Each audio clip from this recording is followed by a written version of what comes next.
జరుగుతున్నాయి. ఇంకా news channels కానీ మీమర్స్ కానీ అందరూ వేస్తున్నారు. అసలు ఏం జరిగింది దాని మీద నేనైతే ఈరోజు మీకు అందరికీ క్లారిటీ ఇద్దాం అనుకుంటున్నా. అసలు ఒక ఆడపిల్ల ఉండి అంత దారుణంగా ఎలా తిట్టగలిగింది, ఎలా మాట్లాడుతుంది బూతులని చాలా మంది అంటున్నారు. దానికి అసలు కారణం ఏంటనేది ఎవరు ఆలోచించట్లేదు. వన్ సైడ్ మాత్రమే చూసి ఈజీగా జడ్జ్ చేస్తున్నారు. అసలు ఏం జరిగిందంటే, మేము ఒక రోజులో వేల కొద్ది మెసేజెస్ అయితే డీల్ చేస్తూ ఉంటాము. అందులో వచ్చిన మెసేజెస్ అన్ని కంప్లీట్ గా సగానికి సగం బ్యాడ్ మెసేజెస్, తిడుతూ పచ్చి బూతులు తిడుతూ ఇంకా పేరెంట్స్ ని కూడా ఇన్వాల్వ్ చేస్తూ అసభ్యకరంగా మాట్లాడుతూ ఇలానే వస్తాయి.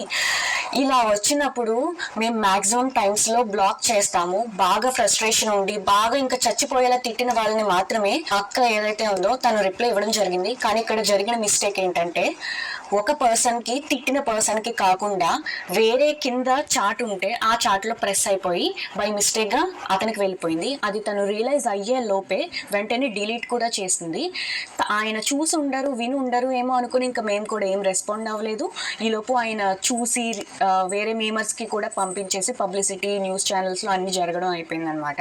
ఈ విషయం మరి ముందే చెప్పొచ్చు కదా అని అందరూ అడుగుండొచ్చు. మేము ముందు చెప్పడానికి అసలు ప్రూఫ్ తో మేము మాట్లాడదాము, అసలు ఏం జరిగింది అనేది క్లారిటీతో వద్దాం అనేసి మేము ఇంతవరకు డీలే చేసాము.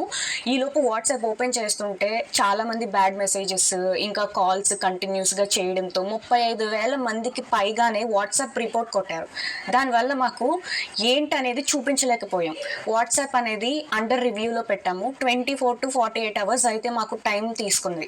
ఇంకా దాంతో కూడా పని అవ్వదు అని మాకు అర్థం అయిపోయేసరికి ఇంకా ఆ పర్సన్ కి ఎవరైతే ఉన్నారో బ్యాడ్ మెసేజ్ వెళ్ళిన పర్సన్, ఆయన మేము అప్రోచ్ అయ్యి ఆయనకి మేము సారీ కూడా చెప్పాము. నేను మీకు ఇప్పుడే వినిపిస్తాను. అండి, నేను అలకే చెట్టుని మాట్లాడుతున్నాను. మాకు వచ్చే మెసేజ్లో అందరూ జెన్యున్ గా ఉండరు.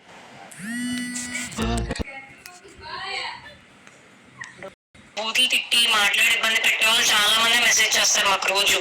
ఈ చాట్ కంటే ముందు ఇద్దరు నాకు అబ్యూసివ్ గా మెసేజ్లు పెట్టి బై మిస్టేక్ గా అది మీ చాట్కి ప్రెస్ అయిపోయి వాళ్ళకి తిట్టాల్సిన మెసేజ్ మీకు వచ్చేసింది.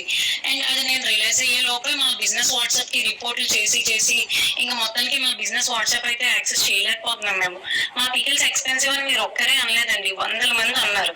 అన్న ప్రతి ఒక్కరిని నేను బూతులు తిట్టేయడం అంటే అది నమ్మసక్యంగా లేదు. ఫస్ట్ అబ్యూజివ్ వర్డ్స్ ఎవరైతే మా వాట్సాప్ కి తిట్టి మెసేజ్ చేస్తారో వాళ్ళకి మేము అదే భాషలో మేము రిప్లై ఇస్తాం. ఈ వాయిస్ నోట్ అయితే మీకు పెట్టాల్సింది కాదు. ఈ విషయంలో చాలా రాంగ్ జరిగింది.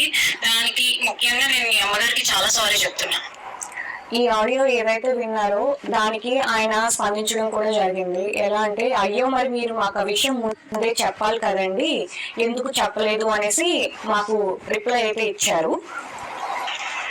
అది మీకు పెట్టాల్సిన మెసేజ్ కాదు కాబట్టి నేను మళ్ళీ రియలైజ్ అయ్యి అది వెనక్కి వెళ్ళి డిలీట్ ఫర్ ఎవరైనా కొట్టడం అనేది జరిగింది. అసలు నేను మీకు పెట్టాల్సిన మెసేజే కాదండి. అది రోజు బిజినెస్ స్టార్ట్ చేసినప్పుడు మాకైతే ఒక మెసేజ్ వచ్చింది. అది నేను దానికి రెస్పాండ్ అవుతూ నేను ఒక వీడియో చేశా. ఇలాంటి అబ్యూసివ్ వర్డ్స్ మాట్లాడుతున్నారు, మేము వ్యాపారం చేసుకునే వాళ్ళు, మా మీద ఇలాంటివి మాట్లాడడం ఏంటి అని చెప్పి నేనే ఒకటి రైజ్ చేశాను వాయిస్. అలాంటిది నేను ఏ మాటలో ఏ తిట్టలేని వాళ్ళని తిడతానే అని అంటే అది ఒక రకంగా ఇన్నోసెంట్ వాళ్ళని తిట్టడం కూడా. నేనైతే ఇన్నోసెంట్ వాళ్ళని ఎవరిని ఎప్పటికీ వచ్చి ఒక మాట అనలేదు. ఎక్స్పెన్సివ్ అనే మాటలు అయితే ప్రైజింగ్ ఎక్కువ ఉంది ఈ మాటకి ఎవరు అసలు కంప్లీట్ గా రెస్పాండ్ అవ్వరు. ఇదండి జరిగింది అయితే ఇది. సో ఒకరికి పెట్టబోయి తను తిట్టిన ఆడియో ఏదైతే ఉందో అది కంప్లీట్లీ నిజమే, కానీ ఒకరికి పెట్టబోయి ఆ మెసేజ్ అనేది వేరేగా బై మిస్టేక్ గా వెళ్ళిపోయింది. దానివల్ల ఈ పబ్లిసిటీ అంతా అయింది. ఒక ప్యూర్ ఇన్నోసెంట్ వాళ్ళని ఎవరైతే అసలు ఏం సంబంధం లేకుండా వాళ్ళకైతే ఒక మాట నింద అనేది పడవలసి వచ్చింది. కానీ అది కంప్లీట్లీ మీకైతే ఏం సంబంధం లేదమ్మా, మీకు అసలు ఆ మాట మీకు సంబంధమే లేదు, అది వేరే వాళ్ళకి వెళ్లాల్సింది కాస్త మీకు వచ్చేసింది. అంతకు మించి ఇందులో ఏం లేదు, కంప్లీట్ మిస్లీడ్ అయింది అంతే. మేము బిజినెస్ స్టార్ట్ చేసిన రోజు నుంచి, ఫస్ట్ రోజు నుంచి ఇప్పుడు వరకు ఈ 11 months లో అసలు ఎంత నెగిటివిటీ ఫేస్ చేసాము, ఎంత అబ్యూజివ్ వర్డ్స్ మేము ఎదుర్కొన్నాం అనేది, నెట్టుకొస్తున్నాం అనేది మాకు మాత్రమే తెలుసు. ఇప్పుడు నేను మీకు ఇలా చెప్తున్నాను కదండి, ఇప్పుడు మీరు చూసి ఒక యాంగిల్లో ఆలోచించవచ్చు. అలా చెప్తేనే తెలుస్తుంది. ఈరోజు ఏదైతే ఆడియో అయితే లీక్ అయింది దాన్ని చూసి మీకు ఎలా తెలుసుకున్నారు. మేము అన్ని ప్రాబ్లమ్స్ మేమేం మీకు చెప్పలేమండి. బిజినెస్ అనేది ఏంటంటే తిట్లు వస్తాయి, పొగడ్తలు వస్తాయి, అన్ని వస్తాయి, అన్ని దాటుకొని వచ్చాము. అయితే ఇలా ఎవరైతే తిట్టారో స్టార్టింగ్ లో మేము భయపడ్డాం కూడా, ఏంటి ఇలా తిడుతున్నారు, మీ మీద కంప్లైంట్ ఇస్తాము అన్నప్పుడు, మీరు కానీ మా మీద కంప్లైంట్ ఇస్తే మేము సూసైడ్ చేసుకొని మీ పేరు రాసి